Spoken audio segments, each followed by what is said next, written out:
DR mengarah aksi lain, SHM tim kuasa hukum dari RYA Ahmad Monas terdakwa 2 bacakan pledoi nota pembelaan di Pengadilan Negeri Jakarta Pusat.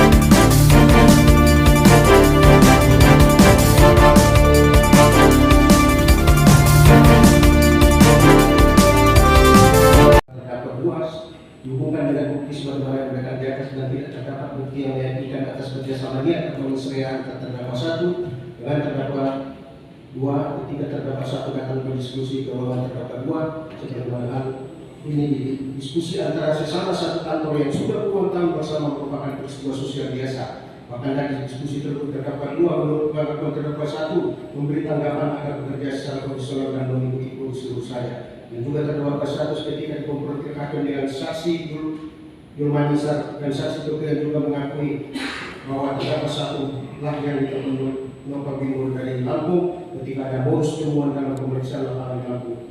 Bukan terdakwa 2. Terdakwa 2 tidak pernah menyampaikan pemeriksaan terhadap PTGP 2016 menurut terdakwa 1. Adapun Nova Binur sendiri dalam bukti petunjuk berupa berita acara pemeriksaan Nova Binur juga tegas menyatakan terdakwa 1 yang melakukan Binur terbang ketika ada temuan dokumen di Lampung. Sedangkan menurut keterangan Iwan Kurniawan yang membawa sumpah memberi keterangan di Kucing, Direktur PTGP adalah merupakan inisiator tunggal pemberian suap 15 miliar aku dan Iwan Kurniawan sendiri yang disuruh mengantar uang tersebut melalui lewentian staf ahli PTGP untuk diserahkan ke pemeriksa pajak dan diterima Yulmanisar di parkiran hotel ketika Jakarta. Sementara dalam bukti petunjuk berupa berita acara pemeriksaan pemeriksa pajak Angin Prahitno selanjutnya menyatakan tidak mengenal, tidak pernah betul dengan terdakwa. Sementara dalam rangka Muhammad Ridwan pemberian pada pemeriksaan pajak dalam keterangan di muka persidangan mengatakan secara tegas mengatakan tidak mengenal dan tidak pernah betul dengan terdakwa. Sedangkan keterangan yang menghindari yang patut dipersiapkan palsu sebagaimana berkata sehingga harus dikesampingkan. Bahwa semua orang yang diatas juga telah menunjukkan di kasus terdakwa 2 tidak terjadi dari di mana terdakwa 2 tidak memiliki sama niat untuk mewujudkan perbuatan bersalah lainnya dan terdakwa 2 tidak berperan dan tidak terlibat apapun sehingga terjadi perbuatan yang dilarang. Kesimpulan dari ini berdasarkan uraian beberapa C tentang dalil di atas maka patut disimpulkan di kasus terdakwa 2 tidak terjadi di mana terdakwa tidak memiliki kesamaan niat untuk mewujudkan perbuatan bersalah lainnya dan terdakwa tidak berperan dan tidak terlibat apapun sehingga terjadi perbuatan yang dilarang. Dengan demikian terdakwa 2 terhadap ketentuan pasal 55 ayat 1 ke 1 KUH tidak terpenuhi.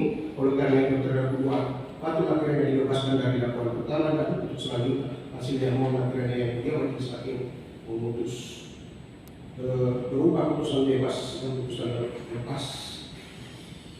Bahwa saksi yang dihadirkan oleh cacat penuntut umum baik dari segi kualitas sebagai saksi maupun kuantitas sarana tidak kuat untuk membuktikan atau memberikan titik terang dalam pembuktian terjadinya tidak benar perkara hukum.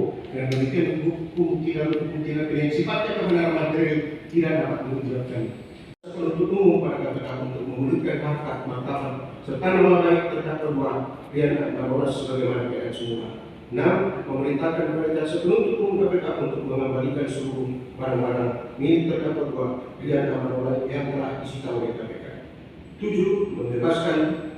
Membebankan biaya perkara ini kepada negara atau jika yang mulia majelis hakim berpendapat lain mohon putusan yang seadil-adilnya S1 Nomor kami tim penasihat hukum terdakwa.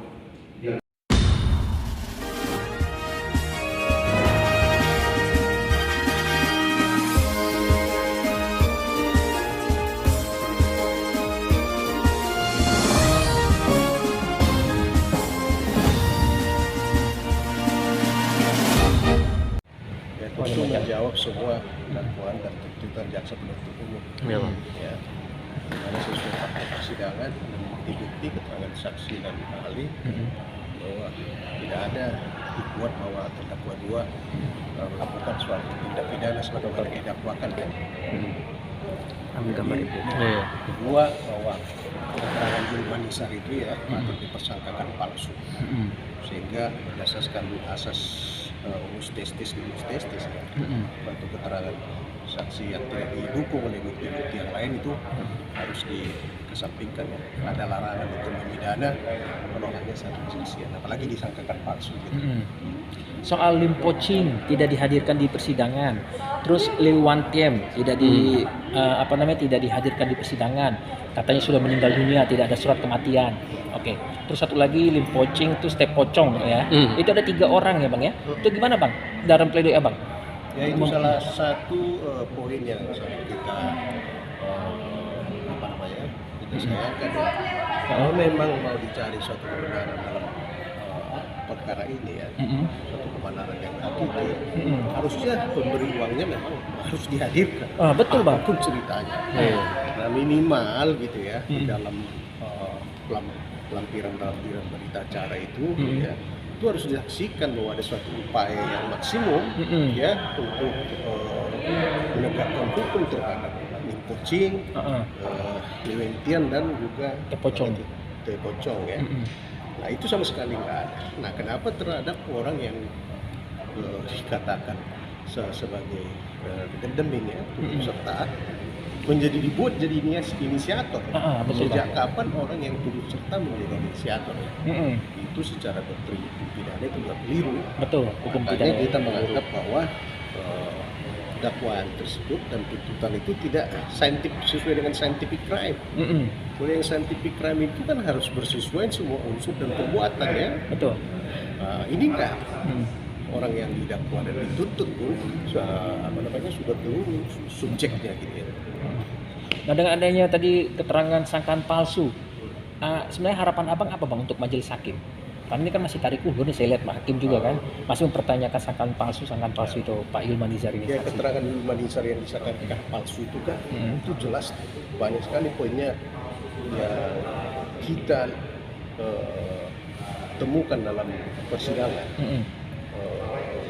Terhadap fakta-fakta tentang beberapa hal, misalnya tentang 2 kali pertemuan di ruangan Wawan Ridwan, itu sama sekali nggak ada ya bang ya. Terus belum lagi umpamanya tentang pertemuan di ECBD, dia nggak tahu ketemu di mana. Masa suatu fakta yang tidak tahu di mana dibuat menjadi suatu dasar dakwaan? Ya, itu kan harus ada bukti locus delicti ya. Lokasi pasti dan balik tabir ya, harus ada bukti. Ya, tempatnya jalannya hartanya lantai berapa dan sekarang ini dan harus ada bukti juga kan. Ini nggak saya temu situ, kan nggak ada bukti. Oke bang, ini kan sidang ngejar waktu bang, karena kan tanggal 8 katanya masa tahanan habis. Pak terdakwa 2 ini ya, Pak Rian Amatronas. Bagaimana bang untuk nanti putusannya, harapan abang dan putusan hakim nih? Harapan kita tentu sebagai PH mendapat keadilan yang seadil-adilnya ya.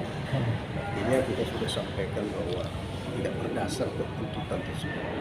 Dan kita sampaikan dari bukti kita juga, karena dalam pidana korupsi ini terdakwa itu bisa memberikan bukti sendiri ya, di luar daripada bukti yang dari jaksa penuntut umum.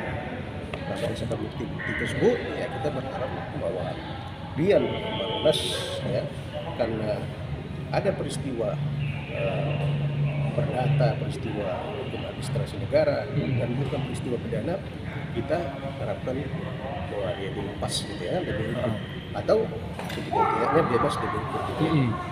Gitu. Jumat apa bang agendanya bang besok bang? Iya, putusan. Langsung putusan hari Jumat ya bang? Berarti tidak ada replik duplik bang? Tadi habis Sudah. Hakim. Nanti Pak Manggarana 1, 2, 3. 1, 2, Bukan menteri ya? 3. Bukan. Ini Menteri kan Kusuma Atmaja. 1, 2, 3.